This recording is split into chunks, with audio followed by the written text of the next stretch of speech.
बिल्कुल थी, सबका एक अलग अलग तरीका होता है गेम खेलने का। मैंने बहुत ही सेफ प्ले बोला, क्योंकि देखो जो इंसान वहाँ पे आपको पसंद नहीं है तो आपके पास ऑप्शन होता है कि आप उसे नॉमिनेट कर सकते हो।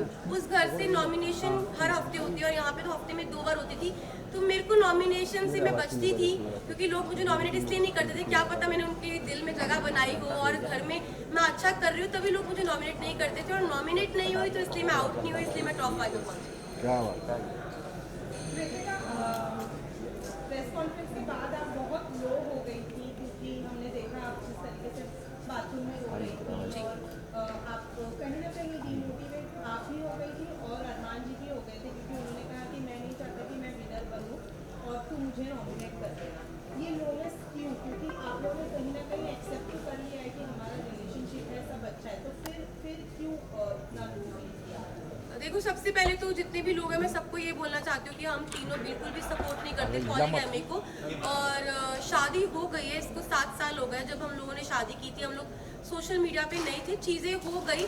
बस यही है कि हाथ जोड़ के सब लोगों से यही रिक्वेस्ट है कि हम लोग बिल्कुल भी सपोर्ट नहीं करते 2 शादियों को। और उस टाइम पे जब मैं बिग बॉस के घर में थी तो ऑलमोस्ट मुझे 35 डेज हो चुके थे। 35 दिन से अपनी फैमिली से दूर थी, पायल से दूर थी, अपने बच्चों की कोई खबर नहीं थी। तो अचानक से इतने सारे लोगों ने जो क्वेश्चन पुट करे, हाँ मैं मानती हूँ कि जो चीज़ें हुई वो एक मतलब कि बोलते कि वो एक्सपेक्टेड नहीं था जो चीज़ें हुई, और बहुत ही अलग चीज़ है। तो पर जो लोगों के क्वेश्चन थे ना वो कहीं ना मुझे हर्ट कर रहे थे। और मुझे ये चीज़ सुनने में आई थी कि पायल के बारे में जो लोग बोल रहे थे, तो वो चीज़ों के बारे में मुझे ना टेंशन सी हो रही थी। मतलब कुछ चीज़ें मुझे खाई जा रही थी। और हम बिग बॉस के घर में थे, मेरे पास फ़ोन नहीं था कि मैं अपनी फैमिली को पूछ सकूं क्या वो ठीक है, क्या मेरे बच्चे ठीक है। तो बस एक होता है ना कि आप 35 दिन से भरे हुए थे और वो उस दिन जो बातें हुई उस बातों से मुझे तोड़ दिया और मैं इमोशनली ब्रेक डाउन हो गई थी। पर फिर जब मैं रोई और मैंने अपनी जो दिल की बात थी अरमान जी से शेयर करी, फिर मैं थोड़ी सी, मेरा जो दिल है वो हल्का हुआ।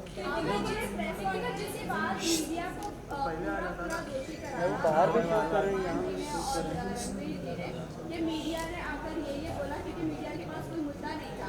बाहर बैठे बैठे अगर पायल कॉन्ट्रोवर्सी क्रिएट कर रही खुद ही कि वो डिवोर्स ले लेती है, करेगी ऐसा वैसा, आप लोगों का ये ड्रामा ऐसे आप लोगों ने ब्लेम ऐसे क्यों किया कि मीडिया की ही गलती है, मीडिया ने ये किया, पायल ने ऐसा नहीं बोला होगा? क्या ये बात हेडलाइन बनाने के लिए पायल कर रही थी सब कुछ? तो देखो, अभी तक मेरे को फ़ोन नहीं मिला है, मैं डायरेक्ट घर से आई हूँ। अभी तक मैंने फ़ोन यूज़ नहीं करा। जिस टाइम मैं घर पे थी तो मुझे जो चीज़ पता चली, क्योंकि देखो मैंने घर में ये चीज़ सुनी नहीं थी, ना मैंने देखी, ना अपनी आंखों से देखी, ना अपने कानों से सुनी कि पायल क्या बोल रही है।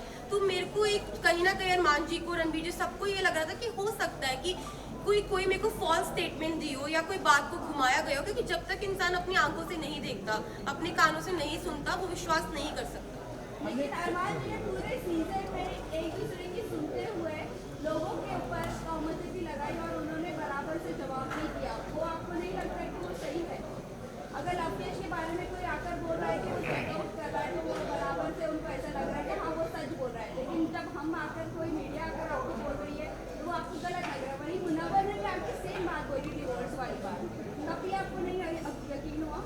नहीं, मुझे यकीन नहीं हुआ, क्योंकि देखो ये जो बात है ना बहुत ज़्यादा, अब समझो मैं घर के अंदर हूँ, 40 दिन से घर में अंदर हूँ, अचानक से कोई ये बात बोलता है, पायल डाइवोर्स वाली बात जो बोल रही है, ये कितनी शॉकिंग बात थी कि इसकी वजह से मैं पूरे 2 दिन इतना ब्रेक डाउन रही हूँ, इतने इमोशनली, मतलब हर चीज़ से मैं जूझ रही थी उस घर के अंदर। तो मुझे कहीं ना कहीं लग रहा था कि मैं अपने दिल को ये चीज़ समझा रही थी कि क्या पता ये बात सच हो, क्या पता ना हो। क्योंकि मेरे को यही था मैं बाहर जाऊँ और मैं पायल से डायरेक्ट बात करूँ। जब मैं घर से बाहर निकली टॉप 5 में, जब मैं इस रेस से बाहर निकली, मैं बाहर निकलते ही स्टेज पे पायल थी और मैंने उससे पूछा तू ठीक है ना?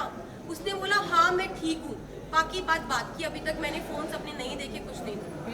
अब मेरा सवाल आपसे है कि जैसे कि पायल प्लीज 1 by 1 प्लीज। पायल कह रही कि डिवोर्स में लेने जा रही है, इसका मतलब पायल ने बिना डिवोर्स लेके आप दोनों ने शादी की, तो इसका मतलब आपकी शादी तो नल एंड वॉइड हो गई है according to the Indian law कि अरमान और जो आपकी शादी है वो असली रियल में शादी है ही नहीं है कानूनी हिसाब से। उस पर आप क्या कहना चाहेंगे? देखो, मैं सबको यही बात बोल रही हूँ, हम लोग पॉलीगैमी को सपोर्ट नहीं कर रहे, जो 2 शादियाँ इसको बिल्कुल भी सपोर्ट नहीं कर रहे।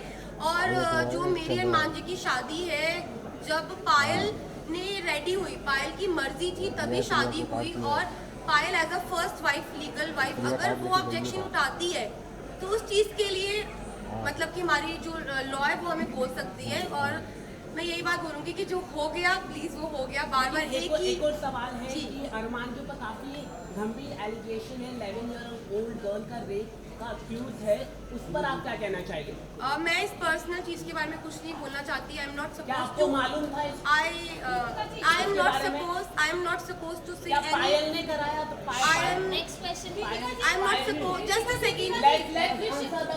I am not supposed to say anything। और भाई मुझे अपनी न्यायपालिका पे पूरा भरोसा है, जो भी वो फैसला उन्होंने किया है वो बिल्कुल ठीक किया होगा। लास्ट क्वेश्चन सर,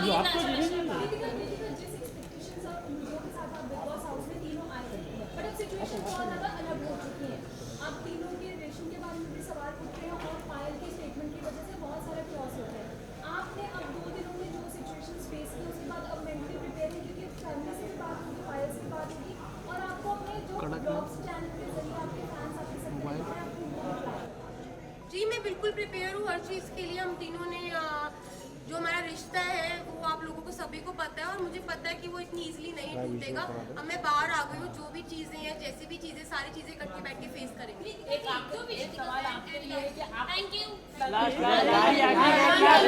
5 मिनट भी नहीं हुआ।